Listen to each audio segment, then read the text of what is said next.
Welcome to Turmeric and Tequila with your host, Kristen Olson. Questioning a better way, one gracefully disruptive conversation at a time.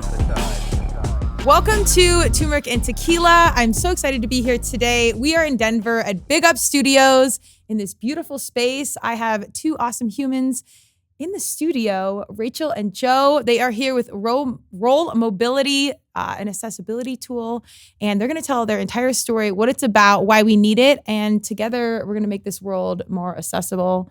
Welcome to Turmeric and Tequila.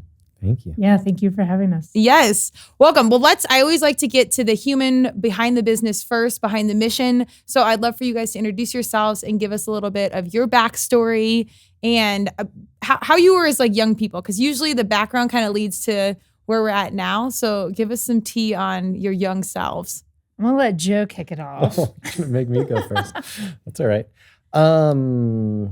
So Roll Mobility started because I was up in Breckenridge, Colorado, volunteering with the U.S. Paralympians, and we tried to take a group of athletes out to dinner. And so we called 3 different locations and asked them if they could accommodate wheelchairs, and all 3 of them said yes. We decided that we would pick a location that had an elevator to get down to the bathroom, just in case anybody needed to use the bathroom. And we got there, and they had 3 stairs to get to the inside dining room area, and the elevator was this relic from 1960 that was tiny. Nobody would actually fit in it. And we made it work. But in speaking with the athletes, asking them, this never happens anywhere else, right? This doesn't happen in your hometown. This doesn't happen when you're out in Denver. This only happens in like small town Breckenridge. And every single one of them had horror stories about showing up places, calling places, being told, oh, I'll carry you up the stairs. It's not a big deal.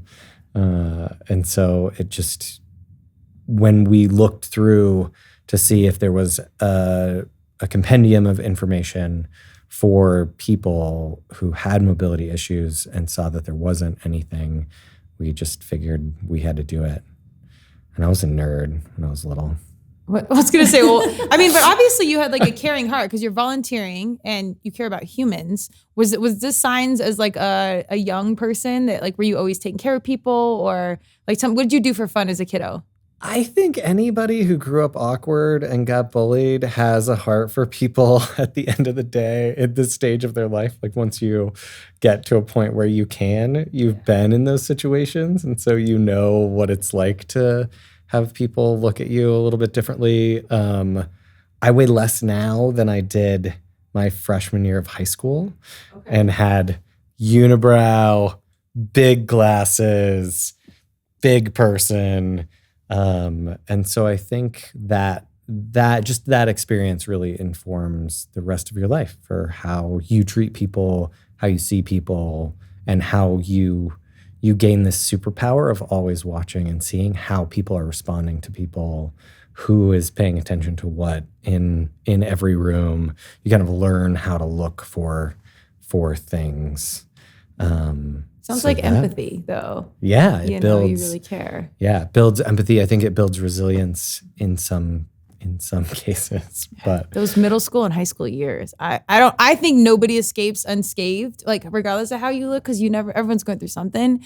And if you can process some of those experiences and channel it to like something bigger down the road and have that perspective. My brother, very athletic, did the right things, hung out with the right people, and years and years later, you learn how that also felt like crushing, like you never could let anybody down, those kinds of things. So I think you're right. Nobody escapes. Yeah. So just hang in there to your 30s and 40s. It gets better for the most part. For the most part. You can afford therapy too? Yeah, yeah. Hopefully. Get on the right insurance. All right, Rachel, hit us with your high school, middle school experience. Let's see, right? Let's go. Well, yeah, we'll start there. I grew up in Louisville, Kentucky, and it's a pretty Catholic-dominated city, which is maybe unexpected in the South. But I was a really gregarious kid, really active, spent a lot of time outside doing sports. I was a pretty visibly queer kid. I looked a lot like I did today. And then, kind of getting into high school, still versions of myself, but then falling in, I went to an all-girls Catholic school, which comes with a lot to unpack, right? And then somebody who is also then conforming to continue to be well-liked. I think in a lot of ways, going to school in uniform probably saved me a lot of really painful, awkward years, awkward bullying. Maybe had I been in public school, I think because I went to a small school, I kind of escaped some of those things, and because I was so well liked and outgoing. But my mom was bullied really, really badly as a kid and throughout high school, and she made a point to talk to me about that. And as I was maybe a leader in my grade school and throughout high school, she always made a point to make sure that I made people feel included. Yeah. That conscious conversation is critical. I actually think that's one of the upsides of social media nowadays, where kids can see that if that's not happening at home, you can see some of this stuff happening online, or here's how you address it, or just people's stories can provide empathy. So I do think if it's not happening at home, but your mom sounds like she was ahead of the game and just being really intentional on a number of things, right? And that's kind of skirting in with more of the Catholicism is like, okay, well, this is what we smile and nod about, but behind the scenes, you can be on birth control. Yeah. Right? Yeah. Like the Catholic school. All I'm thinking of is like Mary Catherine Gallagher in the SNL skit, because I'm a huge SNL fan. But that's how my mind goes with Catholic school. And were you an athlete growing up? Did you play? Do you feel like that? I'm such an advocate for life skills through sports. And I think that can be such an equalizer, regardless how you're walking into the game, no pun intended, where it doesn't matter what you do, how much money you make, what you care about, your sexual orientation. We're just here. The goal is to win this game. And, we're all in uniform. Do you feel like that helped with friends or leadership skills? Definitely. Yeah. I feel like those are such game changers. Was athletics a piece of your background? Yeah, especially into high school, and then throughout, after high school is when I got more athletic and did more. Would you play or compete in? I was a swimmer. Oh, nice. Yeah, okay. Yeah. I wrestled my freshman year and swam, and then got pneumonia and lost 35 pounds. I was one of those kids that disappeared during the school year because I got pneumonia and showed back up and looked like a completely different person. Wow. Yeah. That's crazy. Yeah. Okay. So, I think swimming 35 pounds lighter has to make a difference. I don't know if that's good or bad, but that's got to be, you can tell. It's an interesting transitional year. Yeah. Just knowing that people shave their legs because that makes a difference. So 35 pounds, I just stuck with all the sports where you can shave your legs and went from swimming to cycling. There you go. Stay light and tan. What did you play? I played soccer primarily, but throughout grade school, a sport a season. Yeah. Right. Yeah. And then as a young adult, became a distance runner, backpacker, novice mountaineering, rock climbing. Well, you were meant to be a Colorado human then, for sure. Yeah. This is your playground. I took a different path to get here than others, but yeah. Okay. Well, let's get to that, because I think hearing about your backgrounds and then why you guys started this app and how obviously it made so much sense. But this comes up on Turmeric Tequila all the time of, sometimes things appear as a hard situation or a tragedy or such an abrupt pivot. And then when you have time and perspective to see oh man, maybe this did happen for a reason, or it put me on a path that I needed to be, but maybe might not have chosen. It's magical to look back and be like, okay, this somehow makes sense. And I'm curious if that resonates or not, because some people said, well, I don't know yet. But the piece of the journey at 42, almost 43 is a lot of letting go. And if you're intentional, you're a competitive athlete and you're an entrepreneur or whatever, it's really hard to let that piece go. So give me a little bit more about what you do professionally now and the journey, and then your story of how that was a quick pivot, but look what you're doing now. I think you should go first this time, actually. Okay. I should have brought a coin to flip heads and tails to make these guys. Well, my wife and I moved out to Colorado in 2021, and I met Joe pretty quickly after that. And it was obvious that we were pretty aligned. And how'd you guys meet? I'm just curious. Through adaptive sports. Oh, okay. So I had a traumatic accident in 2019, and on the flip of a coin became disabled, which there's a lot to say there about awareness and perspective. But Joe and I met through adaptive cycling, mountain biking group and mutual friends. And then, of course, as an entrepreneur, Joe's talking about the app. And I'm thinking, wow, this is an app I can get behind. This is what I believe in this, however I can support you. But it's also been a transition for myself in like learning to live life in a disabled body is also getting back to work, right? There's the day-to-day life of learning how to care for your body. And there's like the physical component of I want to make sure that I continue to move my body. And then there's just like the boring life stuff of now I have to go back to work. And the things that used to be important to me are no longer as important to me as they once were. And my energy is super finite. And I have to be very intentional about who I want to spend time with, how I want to spend my time, and the work that I really want to do. Mm-hmm. So I pitched myself to Joe. There you go. I'm guessing it probably wasn't too hard. He's probably like, you had me at hello. Right? And some of the work that I'm doing now is just, I'm mostly self-taught. I'll give a little props back to Catholic school and communications, because if we can do anything, we can write a paper. But my background is actually in healthcare. I was a pediatric physical therapist I practiced for 13 years. And of course, then I was also working with a population with disabilities, but there's nothing like you can have the perspective and work day in, day out with people with mobility issues, but nothing is the same as being disabled. And to have that flipped, to then think about like, man, all the times I didn't listen, all the times as a practitioner, I was the one just telling people how to live their disabled lives, telling them what was best for them. And then being on the inside of it, it's just transformational. Yeah. How did you manage like your mental health in that? I mean, did you feel like, obviously you're dealing with your own situation and changing, but was there like a wave of guilt of like understanding all the things you never understood prior? Not as much guilt, because you can't, I like to think we're all doing the best that we can with the knowledge that we have at that present moment. Yeah. I really like to believe that. And I had the awareness that I had at the time. If I were a practitioner today, I would change nearly, so many things about the way that I practiced. But also it was a really physically and emotionally draining job. And while the medical field could definitely use more disabled practitioners and disabled voices advocating for better healthcare for disabled people, and I just don't know that that's my hill to fight, right? Yeah. It's just so interesting. And the reason I specifically ask about the guilt is because you don't know what you don't know.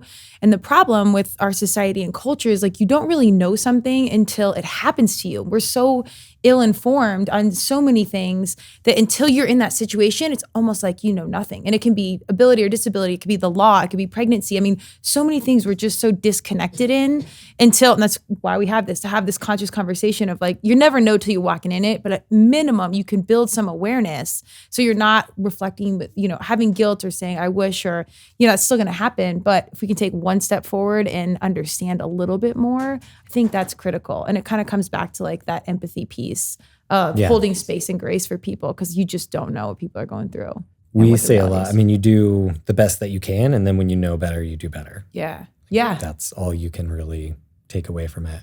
We both, I was a physical therapist assistant and worked mostly geriatrics, but also did short stints in ortho and pediatrics. And we joke that almost all of the language in school, almost all of the language for everything that we were taught is very ableist language. It's all, focused on dysfunction, focused on lack of ability, and so I know I've had to unlearn a lot of those things and focus on what people can do, and just that's the purpose of the app is getting people so that they can spend their finite energy doing the things that actually speaks to them, that actually helps them find joy, rather than finding out whether or not there are stairs. Yeah. Right. Yeah. Well, and what's so magical, this is what I love about my world is random in general, but I love this. Shout out to Denver Bar Crawl because we met on the pub crawl. So it's amazing. We had those guys on the podcast. We came out and we happened to be talking, and she was telling me about, what's going on with this app. And I'm like, this is so amazing. Let's talk more. So it's so funny, like opportunities everywhere. If you just open your ear, not even with like business agenda, it was just what's going on. We don't know each other. We're in this group together. So there's always space to connect and then just listen and see what comes out. Every human has a story in some capacity. And each of us carries so much intel about what we've been through that we can share and help like give pro tips to everyone else if you just take a moment to listen and understand. Okay, so let's get into the app and dig in on this, on why it's there. I've been very fortunate to interview Kevin Ogar, he's a longtime friend, and Amy Van Dyken, and all the initiatives they're doing around disability and accessibility and spinal cord injury. We've done some cool stuff with Red Bull.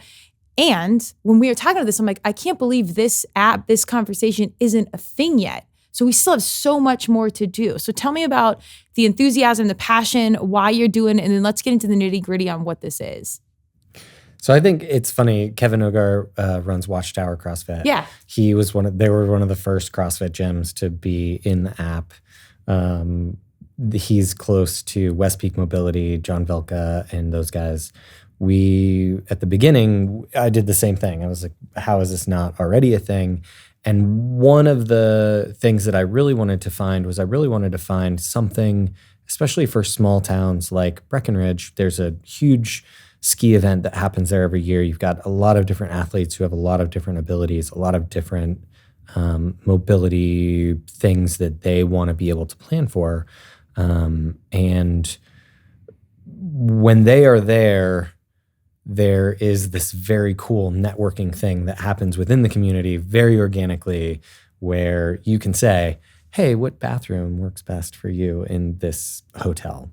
And somebody will know on the third floor, if you go to the right instead of the left, there's one bathroom where they messed up and the stall is bigger and the grab bars are perfect and all of those different things. And when those people leave, all of that information disappears with them. We like to say, any person that has a mobility issue winds up being the expert in that space. They know everything within, 5 miles that they can get to or that they love. And they know what businesses make them feel welcome and make them feel cared for and make them feel human. And so we really wanted not only for the app to be a tool to look at places, but we wanted to have that sense of community, and we're getting there. We're getting there. It's hard to build community, but I think if you just have it and it kind of forms itself. I mean, longtime marketing, branding, influencers, and that has a negative connotation. But on the flip side, if you have your leaders speaking the right gospel that they genuinely bleed, that the community organically forms. So it is a lot of work, but I promise you it's coming. It'll all come to fruition. It's very, very cool for us because I haven't talked to a single person that hasn't said, I have been thinking about how this should be a thing. Yeah. I've been wanting for this to be a thing and just had never had either the resources or the time or the energy to make it happen. And so it's been one of the things for me anyway that has felt very important because I've not talked to somebody that's said, this is stupid. You shouldn't be doing this. There's always a hater lurking out there though. But the good news is haters are fuel. Like let it come at you. Yeah. Right. Yeah, no, every time we have a conversation with somebody in person, that's the enthusiasm is right there. And then we build off of that momentum. We're like, yes, we're on the right track. We know what we're doing is important. Even if, a lot of our days kind of get bogged down with, we've reached out and we've gotten no response again. Or I spent 2 hours editing that TikTok and it got 200 views. Less is more TikTok. Just be as crappy as possible. Yeah. So it can be easy to be defeated, but then we got to catch those waves of enthusiasm again because we know we're on the right track. Yes. Yeah. Do you guys, Turmeric Tequila is very much about mental health and community because these are like the two things we really need to get by in any situation. And the juxtaposition that we're wearing all the hats, we're being all the things. What do you guys specifically do to keep your own mental health in alignment? I know we talked about fitness, and I'm sure you're probably the same in that same category. And is the mental health like a growing conversation within the community? So two-part question. I hate when people give us long questions, and I'm the master of that. So give me your mental health. First, I might need you to like double back before I forget. I'll go. Movement for me, daily exercise, movement, and meditation. Good sleep, right? Those are those like core tenets. If I don't have those, everything else kind of starts to falter. And then just it's practice, right? We live in a world where we're inundated with information, good, bad, and quite ugly. This is one of those weeks. And I was talking with my Lyft driver about this on the way here. That just a touchstone for me. We could say, oh, come back to the present moment. But whether I'm spiraling in my head of like, oh man, today's a day I'm just so disabled. And I can kind of get lost in that and think, man, I'm only 39. What is the rest of the future going to look like? It can get dark and scary really fast. And so for me to come back and say, hey, what is real and true right now? I rode 14 miles on my bike this morning. Okay. I lifted weights. I made coffee, breakfast, and lunch for myself and my wife. I got together with a friend. I actually have a ton of energy. And maybe this is just like something's coming up in my body, and maybe I'm having pain and it's feeling scary because my body's trying to tell me that it needs something, right? And trying to flip that own narrative. It's a practice though. Well, you're doing a good job because my Friday was not that productive. So gold stars all the way around. That's powerful though. My wife will listen to this and she'll be like, well, that's occasional days. Occasional days go like that. She's like, but did you load the dishwasher? Yeah, exactly. The truth actually comes out. But that was good for the podcast though. I think that's amazing. That self-awareness is remarkable. And I think even when I do meditation and I try and stay connected as much as possible, but it is a continuous process to stay in it. Do you have any, meditation-wise, do you recommend any apps or anything specific that you do? I think some of the apps are great. I use Calm occasionally, sometimes just on my own. I have an online yoga community that I sit with live every Monday morning. Okay. House of Phoenix. We'll just give them a little. Oh, yeah. And but then mostly on my own. I was lucky enough to have already had a pretty strong yoga and meditation practice prior to my accident. And I really credit having that tool as something in my pocket as having gotten me from, well, in some ways saving my life, right? Getting me from the site of my accident to the hospital. And then, of course, getting me through all those initial days. And then thereafter. Yeah. The thing I love about that is while people can't relate to disability or maybe they can't or whatever, people I think all get to those spaces where it is dark and scary, but it's like, what is the next phase going to look like? I think a lot of people, graduating high school, getting married, or like some of these major mile markers, I feel like that's the exact emotion, whatever it is. It's like you do all this, you're ready, or something happens and it's like, what's next? Like the unknown is so overwhelming that these practices, like whatever your intention or while you're doing, kind of doesn't matter. It's just having that tool in your back pocket that you can be like, it's going to be okay. Like, let's immediately go to that tool and here's what we can do. I just think meditation is such a great way to check in. I really do. All right, hit us with it. Mental health. Wait, what was the question? What's your favorite color? No, what's your mental health practices? It's exercise. It's just being outside, seeing the sunshine. It's just being in movement. Movement is meditation for me, 100%. And just, not being able to think about anything else for that short amount of time. We were talking about memes earlier, but there was a really funny one that just went around, and it was like, nothing can stop me before 5 miles, but then what can stop me after 5 miles? It's like seeing a pretty flower, thinking about the book I'm reading, not having the perfect song on, all of those things. And is it crazy that memes are like the universal language? Like, I don't know what it is, but they're so powerful, and when they can be so layered, right? Oh, for sure. You have to be there for like 3 inside jokes back. Yeah. To understand the nuance of Yeah.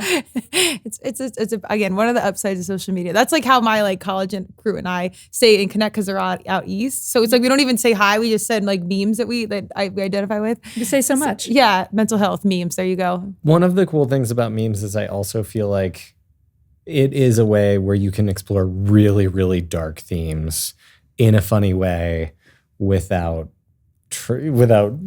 going to that place all the way and having to expose yourself completely. You're like, hey, here's this funny meme about pooping myself that one time last year that no one remembers except for me because I think about it every day. There's a lot of those. It's only funny. My college crew, I mean, team of girls, you probably know we're aggressive. And I won't put them on blast, but it's a lot of memes similar to that.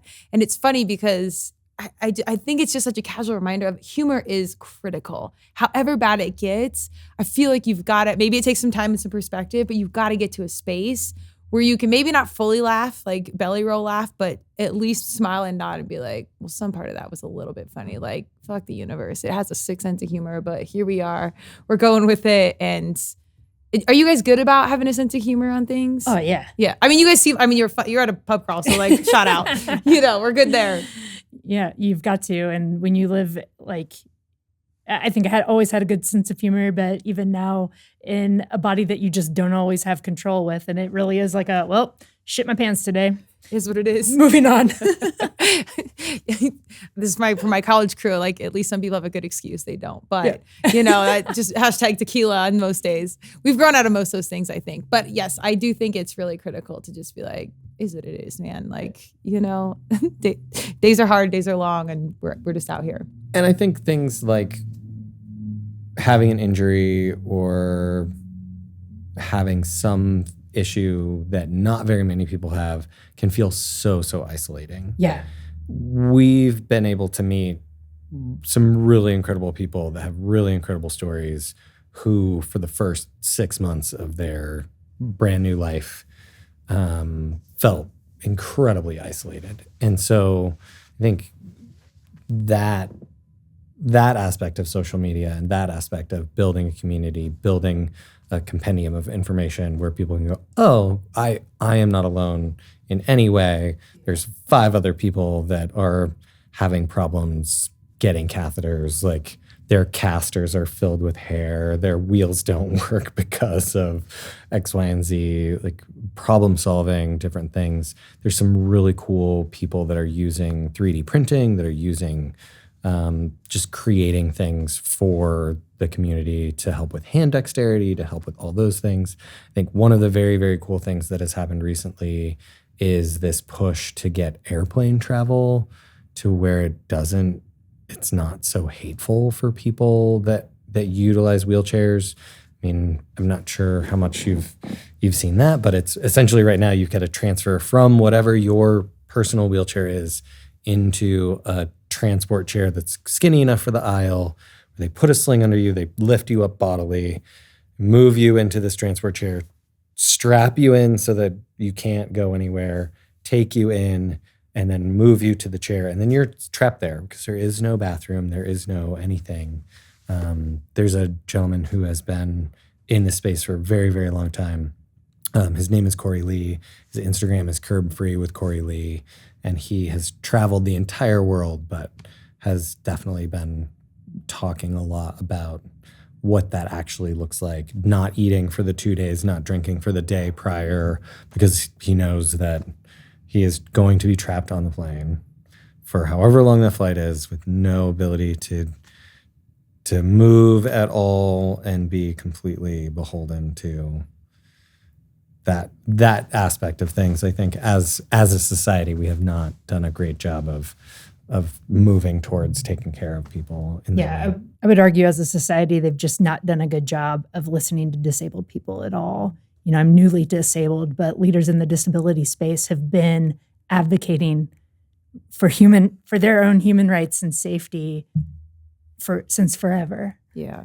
Right. Well, this is why conversation and awareness is so critical, because you need allies in the game. And anything that you do, you need that community. There's power in numbers. You need a bunch of people speaking up about something so change happens. And sometimes that change needs to be aggressive, protests or whatever. I mean, we don't need to break things, but you got to get out there and get in people's face and say, here's what I need, and get in front of legislation. And a lot of this I only know because Amy Van Dyken's so good about doing teachable moments, but otherwise I would have no idea. And I really do try and keep my finger on the pulse of what's next, and it's still not good enough. And that's okay. It's that constant awareness of like, well, man, we got to dig in and like, let's have this conversation. And then facilitate that with like community. Like that's how it needs to be. What's the best thing somebody could do right now to advocate and get involved? Well, I would argue, especially to your audience who maybe has cursory knowledge of like the disabled community, is start diversifying your feed. Yeah. Start following leaders in the disability space and start listening to their accounts. Follow Curb Free Corey Lee, follow Amani Barber. She's Crutches and Spice. It's not a hard search to kind of to find yourself in any of that space. But start there and start by listening. Right. But there's always petitions to sign. You can go to unitedspinal.org and they've got an entire page. They've done all the work for you, all the links. You sign a petition, you contact your congresspeople and you tell them, listen, we deserve safe travel on airplanes. Yeah. And you know what? It benefits all of us because anybody could become disabled tomorrow. Mm-hmm. And that's a lot of what we talk about. Yeah. That's I think a point that people don't like to think about, but tomorrow you could be in a car accident. This is the only minority that instantaneously you can join at any moment. Yeah. Well, I think it's just a good reminder in general that life can just pivot so fast, whether it's you or a loss or something maybe happy. I think we get so busy and wrapped up in our day-to-day that conscious take a second and really check in and lead with gratitude or think and be focused on what you do have or where you can help or where you can be part of the solution. I think we just get so busy and lost in our own worlds, especially as we get older, because you have your job, you have your 6 friends, you have your life that's all right here, and you just don't see anything that's outside of you. And we're just like myopic beasts in general. And that in itself is cancerous to me. Like you've got to consciously like let down your walls and be like, not everyone lives like you live, and like the world's bigger than you. But as you get older, you got to be conscious about that on the daily. Yeah.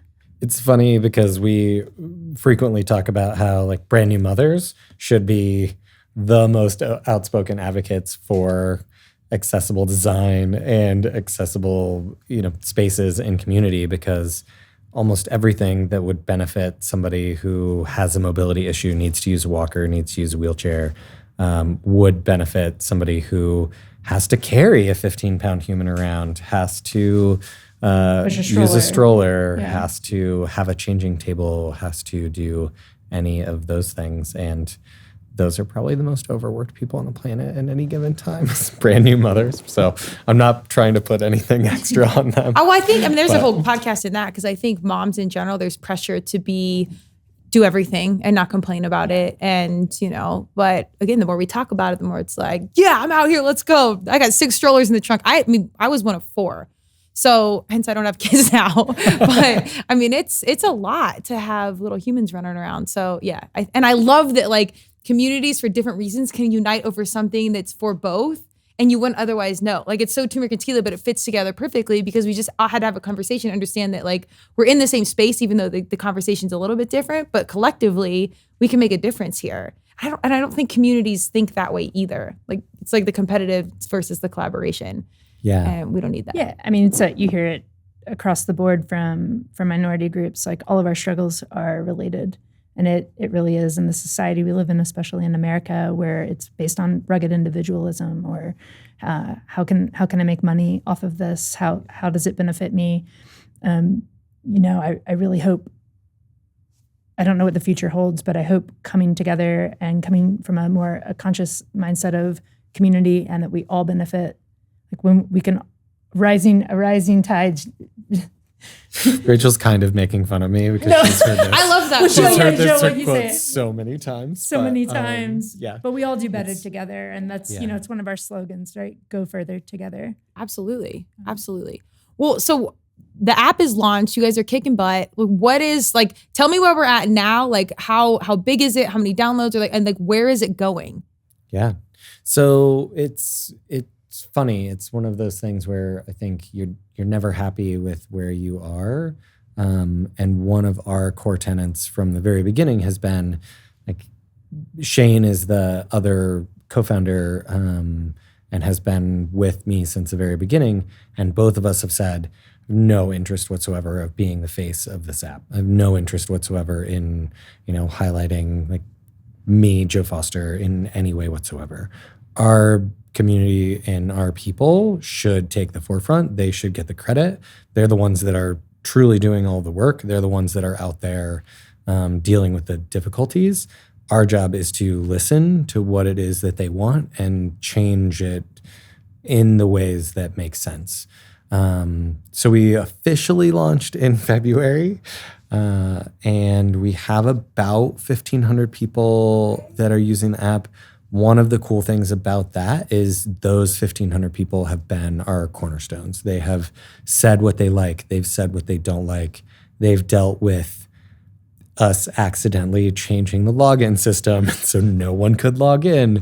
They've dealt with us changing on the back end the way that reviews are calculated and nulling, hundreds of reviews out on accident. But I think one of the very, very cool things that we have seen is that the 1,500 people that we have engage with the app on average, it's like 50 to 70% of them open the app and use the app, if not daily, weekly, Wow. which is incredible. That's a life changer. Yeah, which is Okay. very, very cool. That's got to feel just purposeful and heartful on all levels. So on those tough days. And so our next step is continuing to listen to the community. And what the community has said is, hey, it'd be really nice to just be able to take a picture of something that's not accessible and post it directly to the app. And so we're so close and so far away, but we have been completely revamping all of the back end of the app has been rebuilt so that things run more smoothly and more quickly on, when you're out and about and have terrible internet connection. But that is what is coming next, is the ability to take pictures and video and add all of those things in. So that instead of saying, hey, this lip on this doorway to get into this one location is really funky, the funky is not a great descriptor. And so that will be kind of a game changer. We'll be the only app in the space that has picture and video. So, well, that's like intentional accountability on the businesses too. Yeah. We were talking about this before, whether your heart space is aligned with this cause or not, okay. But it's bad business to take a certain group out of your potential clientele. This is a demographic with buying power. Yeah. Right? 12% of the US population has a mobility issue. That's nearly 1 in 8 people. Remarkable. That's a lot of people. Yeah. Yeah. Yeah. Well, and with the pictures, you can see the exact place. I mean, and aren't there laws that you have to have certain, are people abiding by laws that are out there, or companies? I think that answers it right there. The ADA has not been around for very long. Okay. 33 years. 33 years. So it's younger than any of us. And there is a lot that it was not supposed to be or meant to be a sweeping regulation where people went in and bulldozed places and moved things. And I don't think any of us are calling for that. We're not saying that you should tear down every, historic building and fix things. However, if you can go to the Coliseum and they have an accessible entrance that fits and is beautiful and you can get in, then there should be more push for places to have accessibility. And like we said, it also benefits every delivery driver that you have, every person that has to use a dolly to get people in and out of luggage. Your business. People right. with luggage, yeah. Yeah, I think something you're met with is we put our business in this historic place, and you'll come to a place and they'll be like, oh, and maybe they just see me in the wheelchair. We haven't even said anything yet. Oh, sorry, no, we're grandfathered in. And it's this quick, this lightning Like before quick you even say defense. anything? Before you even say anything, this lightning quick interesting. defense. It's like, well, I didn't expect you to like build a ramp or schlep me up these stairs, but I do want you to know that you're excluding me and you're excluding my business, and that maybe we could start, maybe you don't want to put your business in a place that excludes people. Maybe that's not part of your ethos. Maybe you can look at some of these examples, look at historic hotels and ways that they've retrofit and made accessible design sleek and sexy and just beautiful, part of the art, right? It's possible. It's possible we can have, this summer I was in Greece, and of course being abroad and the accessibility experience is also very different than in the United States. But when I visited the Parthenon, they've built an entire, so the Parthenon is the hill, the mountain that the Acropolis is the hill, the mountain. The Parthenon is what sits atop of it. It's what you think of all the temples. And they've put together, I don't know how many millions of dollars into this elevator on the side of the mountain that takes you up. And my point to that is like, wow, this is an incredible engineering feat. It took so much thought and listening and design and want. But if this is possible, maybe you can move your bar seats a little, like 6 inches further away, so that there's actually crazy. space for a wheelchair to go down the aisle. Like there is, there's that side of things, and then there's also just the tiny little things that you could do as a business owner, like not having walkways that are actually 36 inches wide, like not setting, a rack of postcards in the middle of the top an of a area. ramp. Yeah. Right. Yeah. We see a ton. And I think that's one of the things as an able-bodied person, that the more that we've done this and the more that we've been through, Shane specifically, because he did not come from a background of therapy, did not come from a background of, thinking about accessibility, has said it's completely changed the way that he looks at spaces. It's completely changed the way that he views places once he gets there. And there's so much that is tiny. It's not, destroying a wall and putting in a giant door and putting in different things, although that is possible. But 90% of the time it's, can you just buy tables for your brand new space that aren't all bar height tables, so that when you're sitting in the wheelchair, the table sits atop your nose? Like little things like that to help people feel comfortable and wanted. And thought of too, right? Like having an automatic door button outside at your bathroom, even having a paper towel dispenser at the right height says my needs were thought of. Mm-hmm. I wasn't an afterthought. Mm-hmm. And if I'm spending money at your establishment, that feels good, right? Do you have you guys considered like being a consultant for businesses? Like, say I want to open a restaurant and I want to be aware of this stuff. I see you laughing, but like, so you could say like, because I really think people don't know, and so it's their or our responsibility to lean in and say, what are all the things we can do? Are there good resources to know how to check those boxes, or would you guys be open to consulting for different businesses if they happen to be listening? Yeah, well. Does that mean the plate's full? Yeah, I mean the plate is kind of full right Yeah. now, right? As a startup, and like this information is available. Okay. On the internet. Google is free. Oh, right. okay. Like the requirements for the ADA. But there are consulting firms out there. As a small startup, though, at this point, our hats are full. Yeah. Our hats. I mean, yeah. if you're there is paying, a but if you're specific, paying, if I there is- mean, because like it's stuff like where there's laws, but it's like what paper towel thing should I buy, or what bar handles are better than others? Like there's stuff like businesses. I mean, being an entrepreneur, I know there's stuff you can find information that's on the surface level, but usually details I'll dig in and be like, who do you guys use, or what photographer is good for this, or like that kind of stuff our is really Instagram critical. is at Roll Mobility. You can slide into our DMs and we'll point you in a good direction. Yeah. Definitely willing to educate where there are people that are willing to learn. I mean, for always. $125 or $200 an hour to have a 2-hour conversation on like, what do you suggest for this space? Unsolicited advice. I really think it's powerful to have that stuff, but then having really dialed in suggestions. I really think companies, if they knew and something they wanted to do, just didn't know where to go, I really think they would take advantage of that. So I don't know, maybe not. I'm just putting that out into the universe. No, we we're- definitely yeah. welcome it. Okay. We're here to listen for what people want. So Right. if people want it, we'll help. Let's go businesses. We got to level up out here. I think that's huge. I do want to ask, I mean, I think there's harmony to things in the way they work. Are you guys religious or spiritual? How would you classify yourself? Spiritual. Spiritual? Yeah. I always say God, universe, and Madonna. I'm a huge Madonna fan. So whatever you believe, I think it's magical to look back in our past and see how things have wound us up. I'm not sure, it's Friday, to where we are now. And even you kind of being in PT and everything. And then IT happened. And now you are with a mobility app with IT like needs.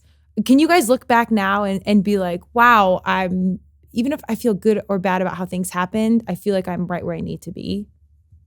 I think it is funny how the universe kind of puts you in a place where all of your past, especially as you're starting something, all of your past experiences inform what you're doing next. Yeah. And so I do think it's interesting to see how those things play out and where you wind up and what happens next, right? Yeah.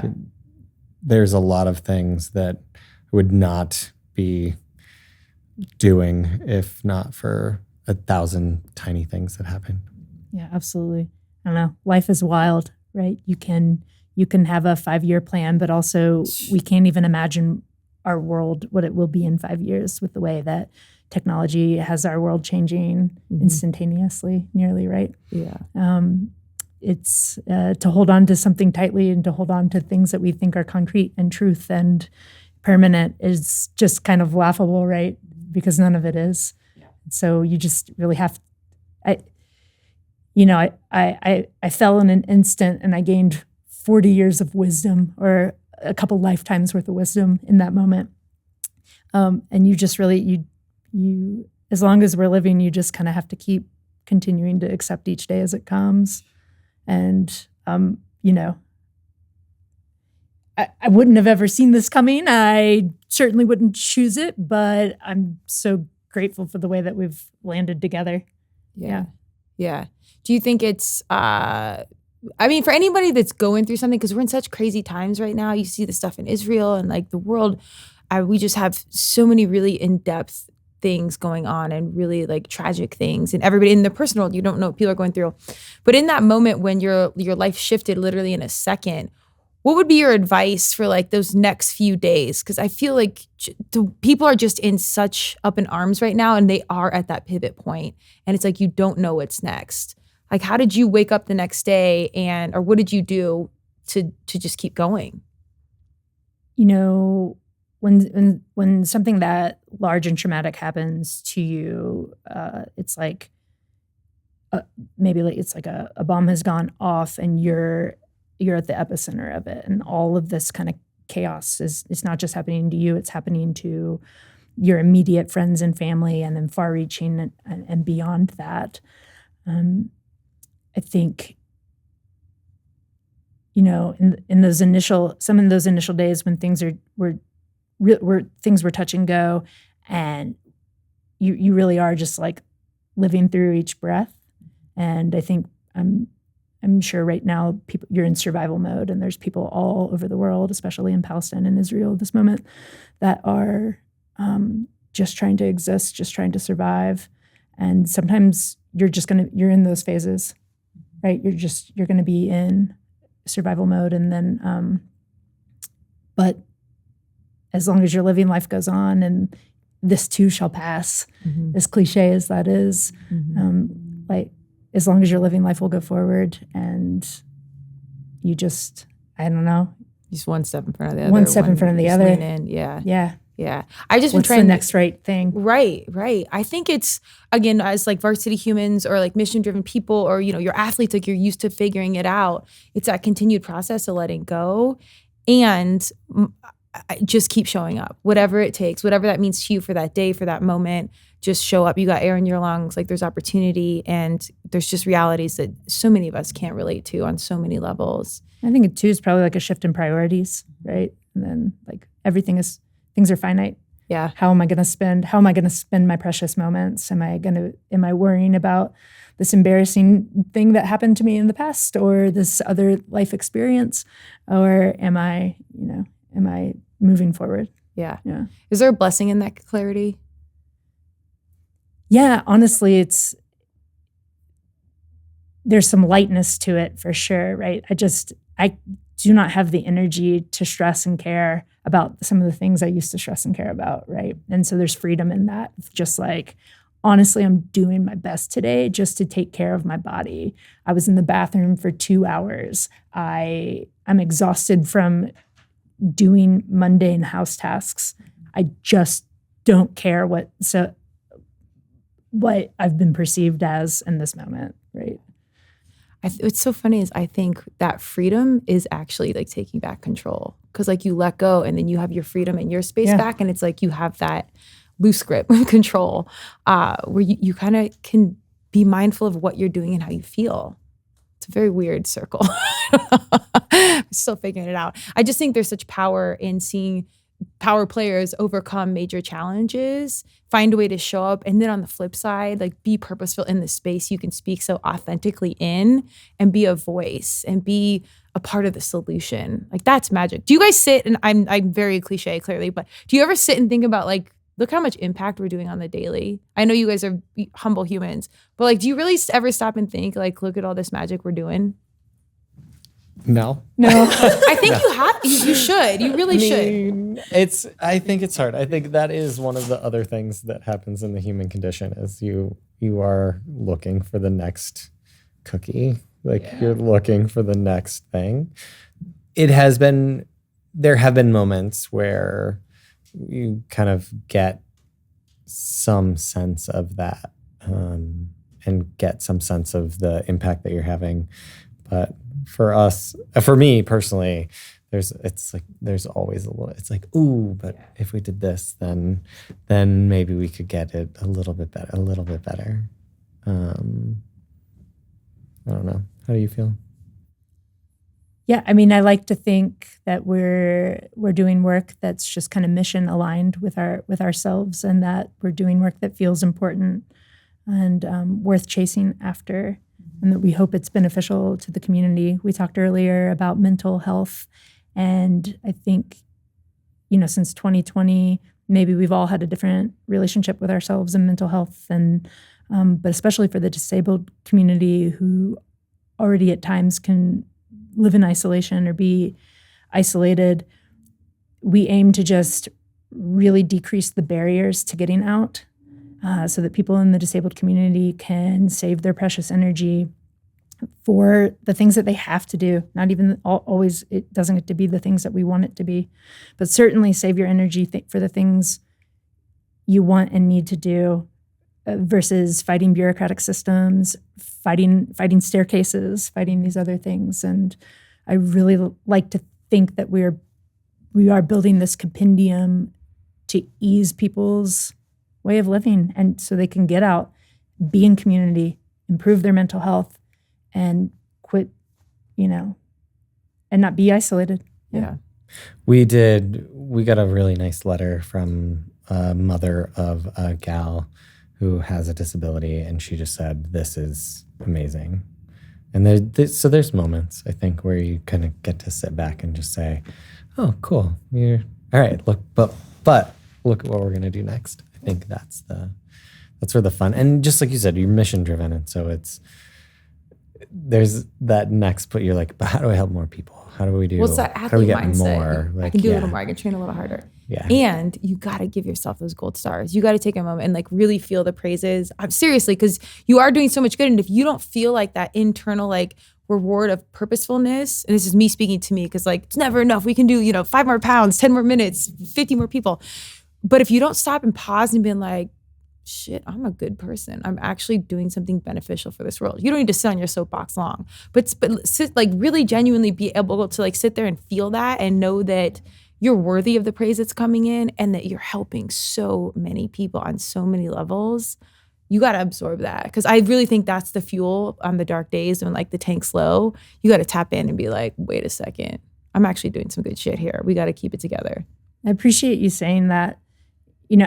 Something I really struggled with when I was a healthcare provider was that I was like day to day making maybe big changes in an individual's life, but from an outside perspective, making micro changes when what's more aligned with my brain and my heart is like making changes on a macro level. And it's been a beautiful blessing to then get to do this kind of work that we're doing. And we have the potential to be making these macro changes, but it still also comes micro bit at a time. So it's good reminding us. Good I got awareness. you. Well, because I mean, I've just tried to be intentional about that because it is like, it's just never enough. And I'm like, well, wait, we're not going to be able to hang in long term if we're not going to be able to like eat some of the breadcrumbs along the way. It's just that constant mindset. And I don't think in our society it's cool to champion yourself. I think particularly as women, you know, it's stay humble and mothers and blah, blah, blah. But as entrepreneurs, I think that there's confidence and then there's purposefulness, and the more you can step in it. I mean, I wear my t-shirt every day because I'm a major advocate that if I don't bleed it and believe it, you shouldn't either. And I think people are like, that's a little cringy. And at this point, I don't give a shit. But it's also a conscious process of like, I'm critical on myself on so many other things. You got to take a second and see all the things you're doing, because God, Universe Madonna has aligned you up with all your skill set, your experience to be as purposeful as you can be in this period of time. And it's a lot of pressure. It's a lot of sacrifice. And you're doing probably what your heart wants you to do, which is be positive impact for other people. So you got to absorb that once in a while. I'm going to rewind this and watch this tomorrow so I can remember. But yeah, you guys are doing like really incredible things. And I think sometimes the toughest, most adverse things happen to the most strongest, purposeful people, because I feel like God, Universe, Madonna knows that at some point they're going to carry the mission on their back above themselves. Like there's major sacrifice in entrepreneurship, but also like something that's your heart space, your life. Like it's all very, very personal. So you guys are superheroes is my long-winded point. And I hope you guys can absorb that on another level, because I also think that will inspire other people to lean into their heart space and chase their dream of whatever it is of impact. So yeah, we've said it to each other a number of times that we just people of empathy who are also creatives who both really felt stifled in healthcare, and to when we're getting to do the work that we're doing on the app, when we're getting to be here with you today on a Friday afternoon, or, the other week we got to weigh in on a really cool art installation and their accessibility. And we got out to the parking lot and we just high-fived each other, just like, wow, like we're doing the work that we're aligned with. Yes. Things are falling into place and it feels so damn good. Oh, yes. Yeah. Yes. This is the work we want to be doing. Yeah. I think it's so exciting to see people get to do things that they had no idea they could do. Yeah. And I think that's the goal. Like you're chasing the dream, you're doing it, and you're like real life proof. You got to pause enough to like not miss out on the whole journey, because it is a giant to-do list. But truthfully, I think, and this is what I love, we talk about our young people, like this is what our young people need to see. It doesn't matter really what the conversation is. Every conversation's notable and necessary. But whatever way it relates to you, go do what you think you're supposed to be doing. So mental health comes, the community comes, the purpose comes, the money will come. Like it will all come if you just stay in it. So we're hoping that for the podcast. Anyways, Universe, are you listening? We're out here. Tap, tap, tap. Yeah. You guys are magic. I love the enthusiasm. I love the humility in it. You are brand ambassadors and influencers already, so go with it. We got the Voyager out here. We got things happening. Where do we find you guys? Hit me with websites, Instagram handles. Yeah, we are at Roll Mobility on Instagram and Facebook. Rollmobility.com is our website. We are on TikTok. You can find us there too. Same handles across the board. Yeah, we're there. We're online. Last question I ask everybody, and I would love for you each individually to ask, and then I'll let you jam. What is success to you? You're going to make me go. Yeah, I need that coin again. I got to flip it. This is like a brother-sister duo situation. If you're listening to this, Rachel just gave me both fingers. She's like, and you go. I think success would be for me a point where we have feedback from the community to where they take it over. Like I said before, our goal is to step aside at some point and let this become whatever the community wants it to be and whatever it's necessary for it to be in whatever iteration it goes from now. And so that would be, for role specifically, that would be success to me, is where we get to a point where we have so many people that love it so much that it becomes theirs, and getting to give it away would be success to me. Yeah. I mean, don't get it twisted. We would love Roll to become the next household name, move over Yelp. Yeah. Right? That would be incredible success. But as long as we're continuing to listen and support our community and build a tool, we're a community-driven accessibility tool, right? You go to Google, you go to Yelp, you try to get this information. You just can't get accurate information. And as long as we can be that space to our community and continue to receive their input and improve, I know we'll be successful. Yeah. It's just casual, societal, positive change. No big deal. Good thing you guys work out. This is a heavy load, but I have faith in you. Yeah, that's that one shtick that I didn't get in there was that while we're speaking about societal change, this app is also for people without mobility issues. We want able-bodied people using this app. We want you to look through the lens of somebody who walks a little slower, sits at 24 inches, start to see the world through somebody else's point of view, and help us build a more accessible world that we all benefit from. Amen. Just that practice in itself. We need to relate to each other, whatever the situation is, on so many levels. Just that mindset shift, I think, is a big step one. Anything language-wise, you suggested for able-bodied people to follow people on Instagram, but any other little pro tips or people can lean in? We can Google and YouTube and all those things, but anything else that you guys would suggest, or language that is like new and coming that we should be aware of? It's funny because I think it changes so much within the community. I mean, it used to be like not kosher to say disabled, and then it became I won't even say the things that it became, and now we're kind of going back. One of the things that we specifically did with the app is we made it so that it is objective. So you, as an able-bodied person, you know nothing, you don't know a single person in a wheelchair, you can go in and leave a review, and we have taken that. It's not a subjective 5-star rating. It is a series of questions that anybody who then needs that information can go in and look at it. And I think, it's just, you don't know what you don't know until you know it. So it's start looking at what people have to deal with when they have strollers. Start thinking about, if you were using a cane, what that would look like, or those kinds of things. I think there are a lot of resources, but a lot of it is just being a tiny bit introspective. Boom, personal responsibility. Yeah, my best advice is to just listen to disabled people. Disability is not one size fits all. Everybody has unique needs. It is not a monolith. Right now, the disability community at large uses the word disabled, but maybe you encounter somebody who it doesn't sit with them. Or in the autism community, they might prefer just to be called autistic. When somebody tells you something, maybe it's as simple as their pronouns they want to prefer to be called, listen to them. Yeah. Yeah, listening it's massively overlooked. And one of the easier things to do, but I think people always want like the hard answer. What do I got to sign up for? What do I get? It's like, you can just listen. You just listen to what's going on, or see, or whatever it is. Well, I really appreciate you guys. You guys are doing God, Universe, and Madonna's work, so I appreciate that. Papa, don't preach. Yay! See, my girl, let's go.